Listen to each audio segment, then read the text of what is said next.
Welcome to the Sports Governance Podcast, the place where we dig into the systems, decisions, and power structures that shape sports all around the world.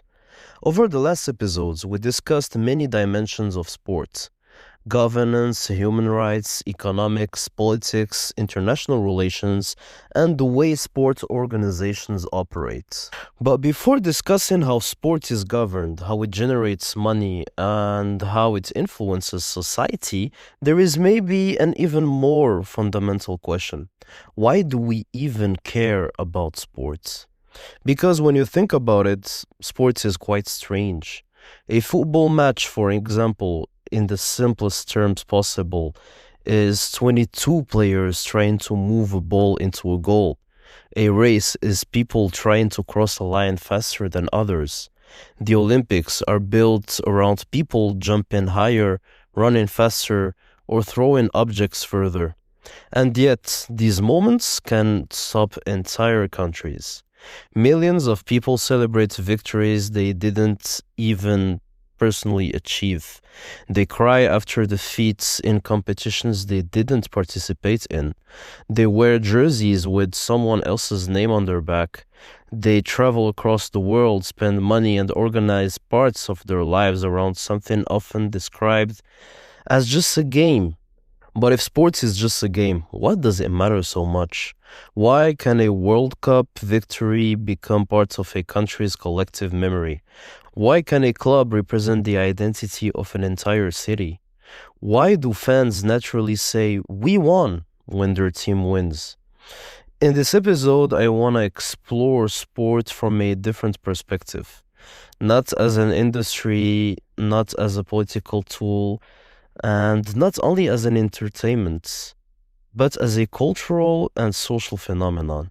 To understand this, we will look at thinkers such as Johan Huizinga and his concept of Homo Ludens, exploring why play is such a fundamental part of a human culture.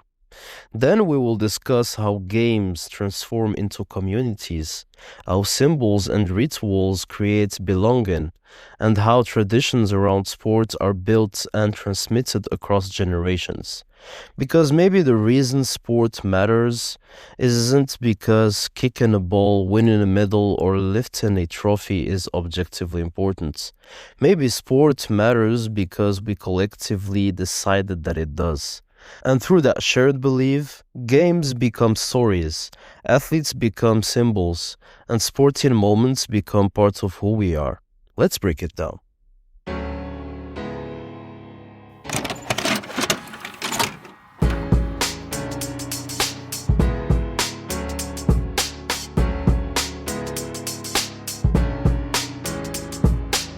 Before trying to understand why sport matters, we need to start with something more fundamental. Why do humans play? Because before sports became a billion-dollar industry, before broadcasting rights, sponsorship deals, professional athletes, and international federations, sports started as something much simpler, a game.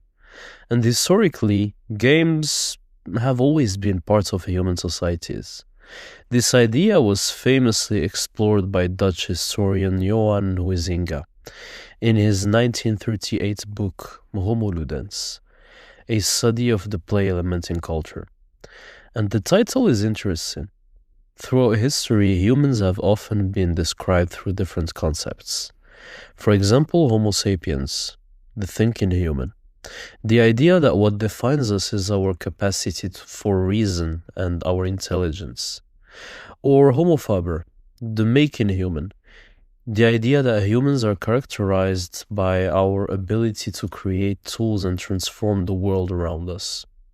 But Huizinga suggested another perspective, Homo Ludens, the playing human. His argument was that play isn't just a small activity humans do when they have free time. Instead, play is one of the most fundamental elements through which humans create culture. And this is important because we often separate games and seriousness. We say things such as, it's just a game.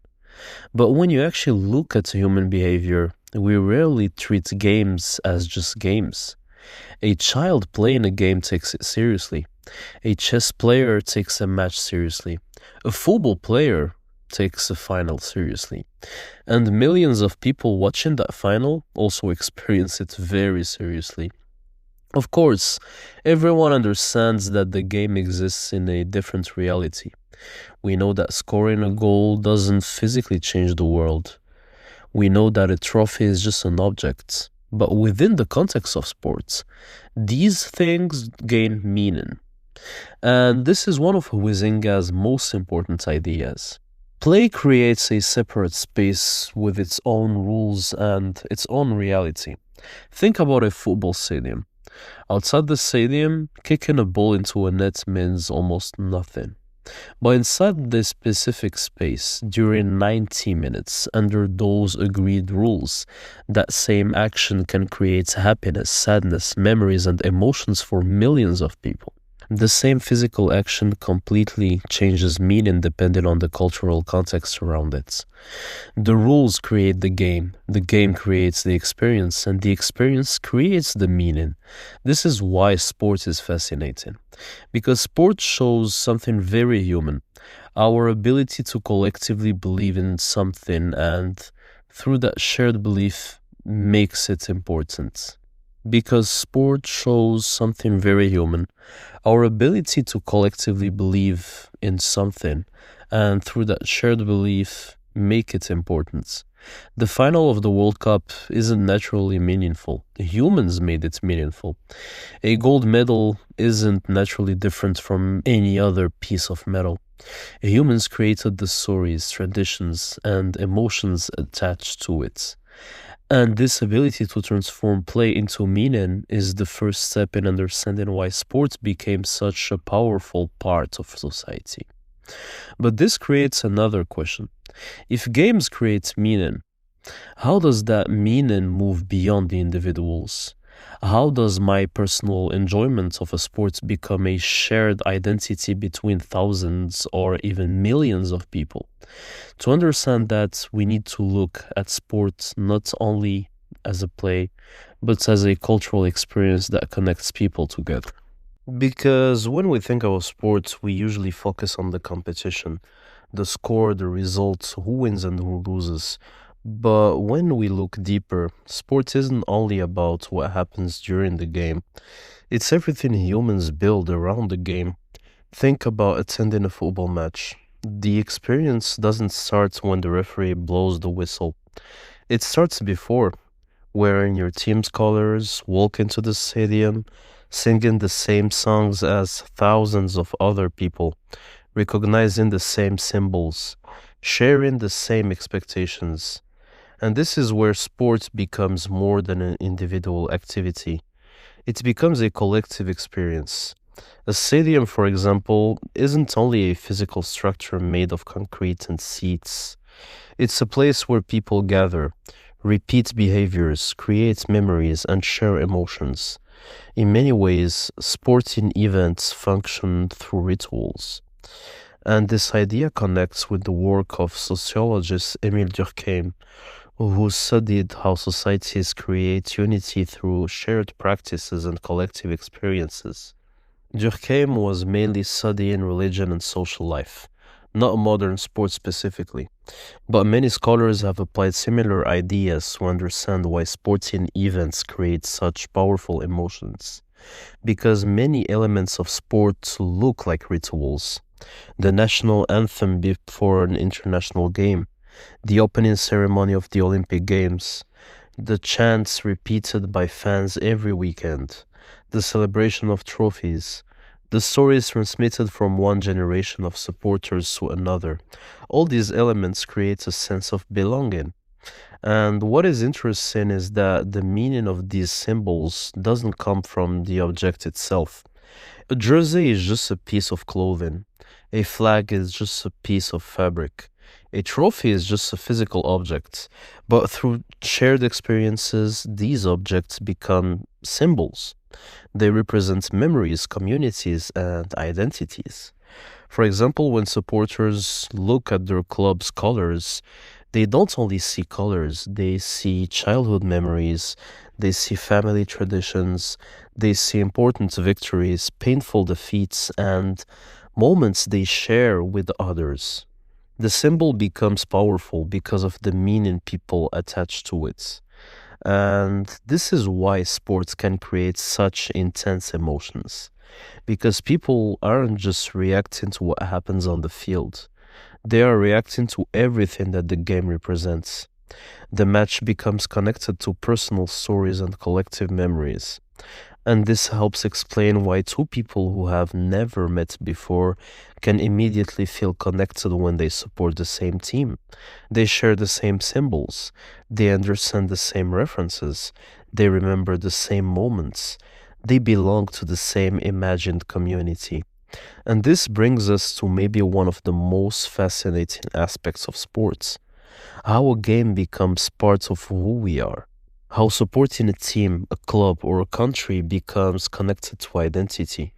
And most importantly, why do millions of people say we won when they were never actually on the field? Because technically they didn't win. They didn't score the goal, they didn't make the final pass, they didn't train for years to compete.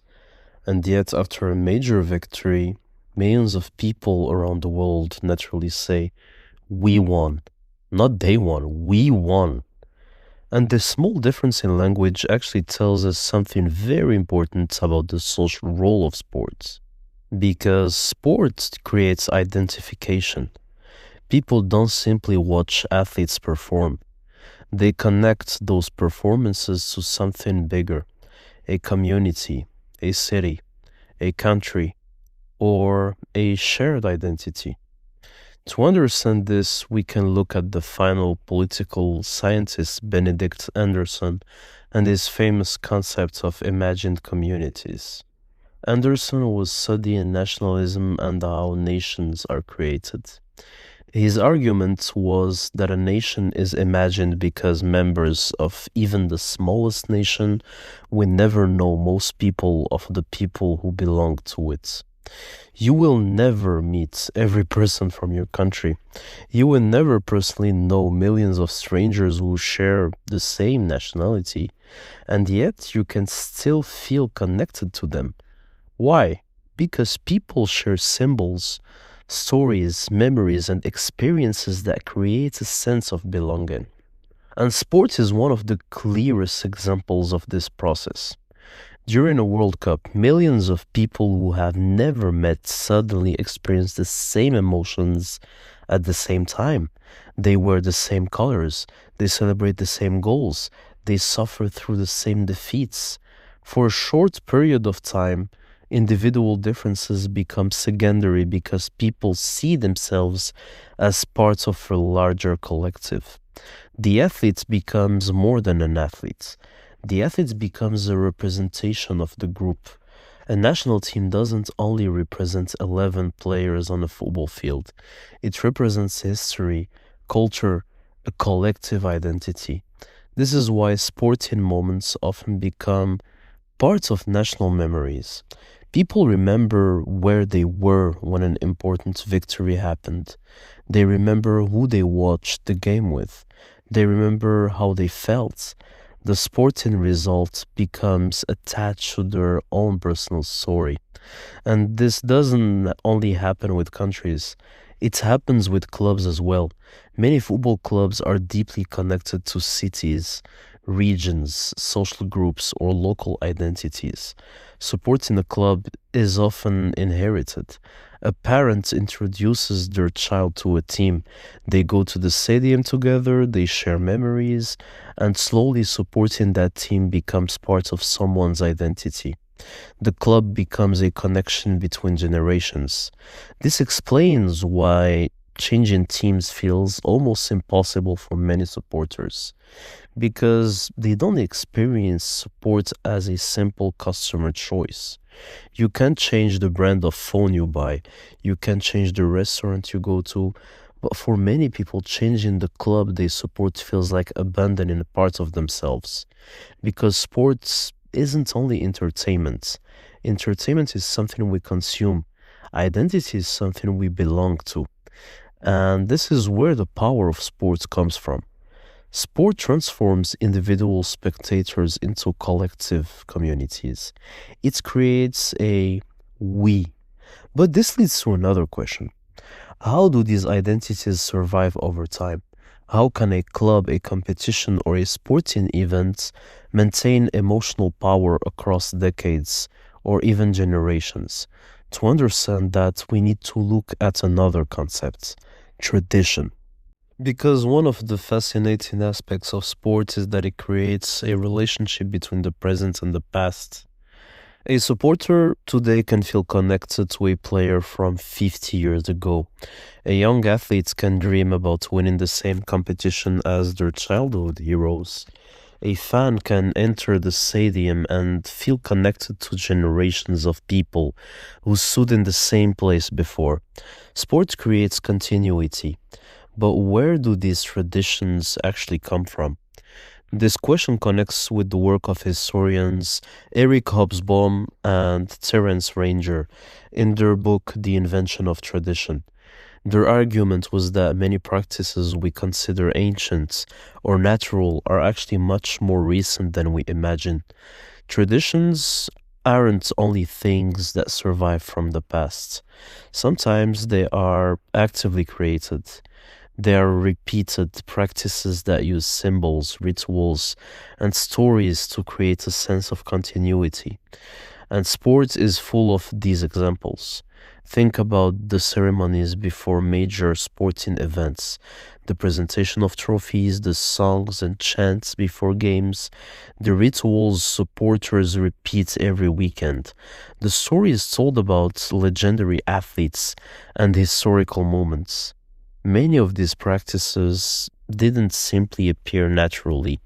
They were built, they were repeated, and through repetition, they became traditions. A good example is the ancient Olympics.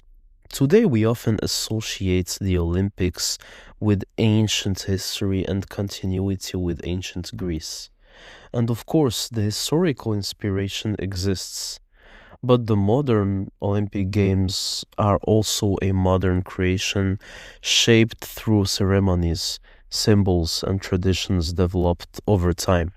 The Olympic rings, the opening ceremony, the medal ceremonies, the idea of athletes representing nations. All of these elements help transform a sporting competition into a global cultural event. The same happens at the club level. A song that supporters start singing can become part of a club's identity. A stadium can become a symbol. A jersey design can become something fans emotionally protect. Not because the object itself is special, but because people attach memories and meanings to it. And this is where tradition becomes powerful. Traditions allow sport to move beyond the present moments. Without traditions, every match would simply exist and disappear.